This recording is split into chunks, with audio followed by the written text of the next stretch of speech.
So I don't know. I mean, when we're going over the whole Sam's thing, I get so angry and I'm frustrated because I'm not from England and I don't understand always like I wish I could just teleport there and understand all of the laws and do whatever I could just right at that edge without breaking the law, but do some really intense actions to wake people up. I mean, I really would like to go with a bullhorn and go wake up that judge. I'm really angry, but I think that's illegal, so don't do that. And I mean, I have these like kind of desperate thoughts that are like,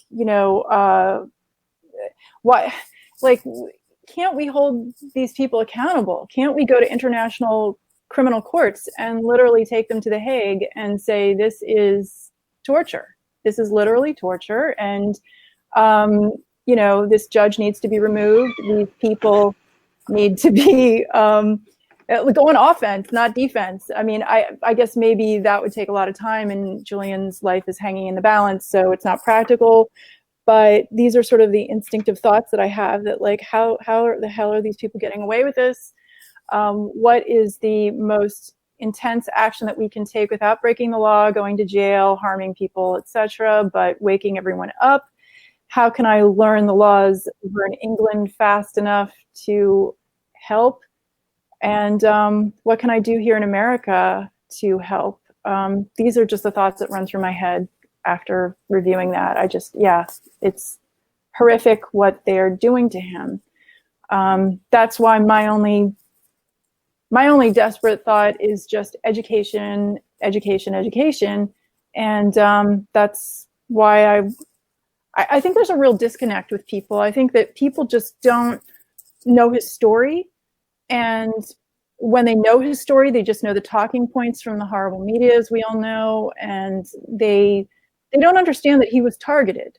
Like, we are looking at a man whose entire persecution is a reflection of these targeting programs that they are putting people into. And, depending on how much you're considered a threat to the establishment. And it has nothing to do with him actually doing anything wrong. It's about persecuting truth tellers. And we really have to drive that point home over and over again.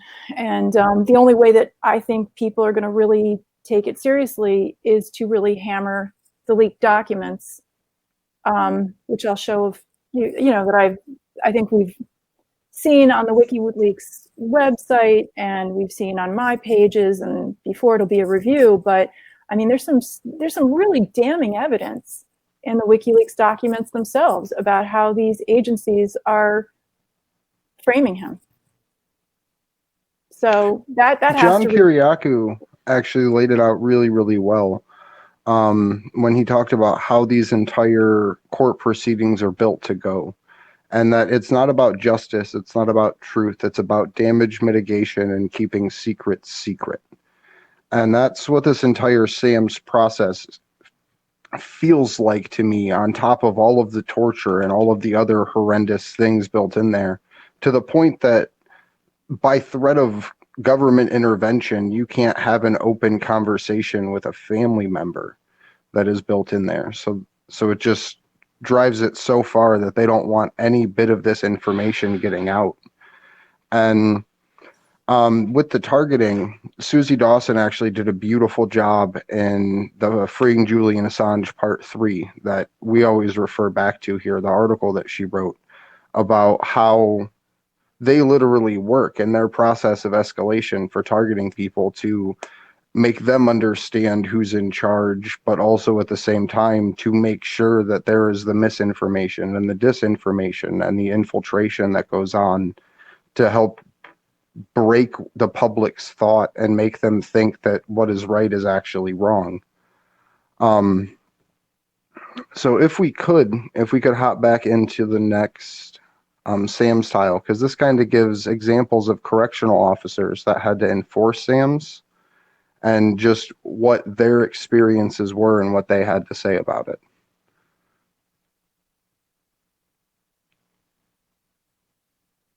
Yes, the senior correction officials have recognized the harmful effects of solitary confinement and called for reform.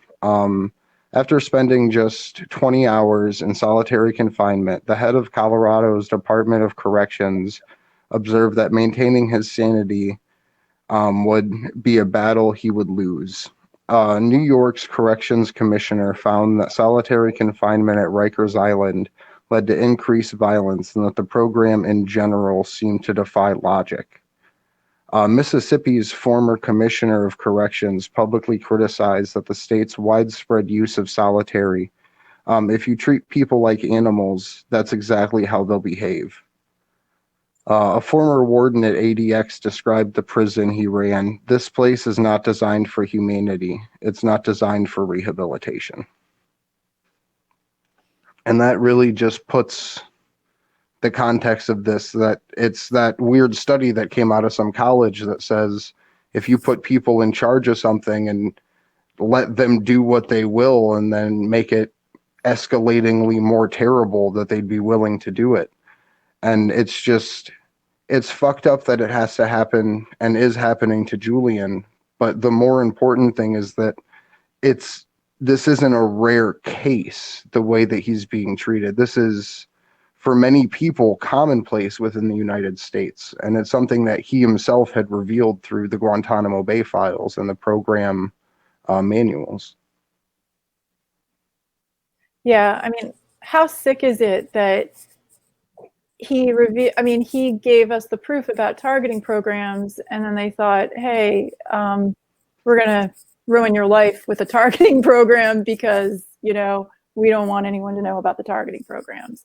I mean, they just proved him right all over the place. They proved how vital the information was to get out there, because, I mean, look at the lengths they're going to try to harm an innocent person. So yeah, we have to I love everyone here and I love our group, and I think we're always doing a great job, but I always just think we've got to pierce this mainstream because they've really limited us with social media and the algorithms. I mean, I even found out, you saw today, Steve, and everyone, that my Twitter was getting deep boosted, like they're doing all the shadow banning, and I think they're really just trying to corral us so that we're always preaching to the choir, which is sad. And there are people that are doing such amazing work and every day going out there and doing amazing actions. But we've got to bring it to the people that are watching, Kim Kardashian's ass all day. You know what I mean? Like, sorry, but people that are watching like this mindless television, we have to get them to stop looking at this garbage and look at these issues that are related to their human rights and our U.S. Constitution ultimately, and global, global human rights. Well, the hope for Action for Assange originally forming was the idea of making activism commonplace to the normal person. Mm-hmm. So taking a banner and one or two people going out on their own and putting 6 of them up down multiple highways breaks the monotone nature of American existence. So it's putting the things that people actively ignore right back in front of them. Like if you do it in an artful way, so you have one that says "Free Julian Assange," don't jail journalists, and then no more torture, spread out down the same length of highway. As people go, they'll be able to assimilate your message from literally tweets. So the hope was in reaching people, and it's happened with our New York group. We have a group in North Carolina that does awesome. The group in Denver, there's the Bay Assange group, and multiple others throughout the country that take the time to do this, because it takes about an hour to hang 100 posters on telephone poles. So that's really what I've always tried to encourage people to do, because that's just a start. That starts to remove that layer of desensitization of injustice that Julian talks about. So the hope is to get people doing a little thing, so that way they then continue to find more and more ways to do nonviolent but information spreading actions. Well, Yeah. actually, can I ask Liz? Like, I remember it. Yeah. So when you started your TPP group, that was kind of by accident for you, wasn't it? Like that was like a Facebook post or something that like went crazy viral, and you just ran with it. Like people don't understand that like these little acts of activism can turn into something that's so that can really make a difference. And isn't that kind of how that group got started? Yeah, yeah. And I wanted to say when you were talking, I feel bad. I hope that I didn't come off sounding like I wasn't appreciating what everyone's doing. I think this group is amazing, and I think everyone's doing amazing, amazing work and raising awareness. I think it's exactly because of what you brought up. It's because when I did my Stop TPP group, I started out with a Facebook event, and what happened was my group grew in the first year to about somewhere between 10 and 15,000. But this was like over 5 year battle. And what they did is right before the fast track vote, they started just slamming us with the algorithm changes. And so all of these methods that I had come up with were suddenly kind of neutralized. And so I guess I'm just frustrated because um, for me, that's how I grew my group, was using social media completely. And um, so yeah, I think I'm just trying to, what everyone is doing right now is amazing. I just wish we can merge more of like these people that are going out there and putting all this time and energy and doing these beautiful actions and reaching people on the streets, and somehow getting around these algorithms that have, sequestered us off into the corner. I mean, we were able to always like trend with our hashtags, and also we were able to hijack other people's hashtags and trend there. And now they've done weird things even with Twitter, where when I go to look to see what's trending, they'll just tell me in my little local area. It's no longer national. And then on Facebook, it's just useless. I mean, it's weird because I've started other, like when they were doing the NAFTA renegotiation, I started a page called NAFTA Hates You, and I swear to God, I've got like under 100 people, and I used all the same methods. So how come I used one set of methods with social media 5 or 6 years ago, and I was able to get 15,000 people involved, and now I can barely get 100. So I think that's where that frustration comes from. It's not to criticize anybody else. It's just my own personal frustration where I'm like, damn, I was able to reach all these people before. How can we break out of this box? I think your work with TPP is a great example of like how the world can be changed, because ultimately that's one of the things that Donald Trump, for better or worse, was forced to do, was reject TPP early on because of pressure that you and others had built around getting it stopped. And that's why they changed the algorithms, because they're fucking assholes and they don't want us to be able to find ways through their systems. But there's always another like chink in the armor or a way that the algorithm could be exploited, because for a long time it was live streams. That was what the algorithms prioritized. So if you were like sneaking in doing live streams at times that other people weren't, they would give you more promotion, even in the censored bubble that you were in, because it was a live stream and kept people glued to their platforms. So there's always something. Lately, for me, it's been posting on promotional tweets on Twitter and promotional ads on Facebook that you see, because people pay for those comments.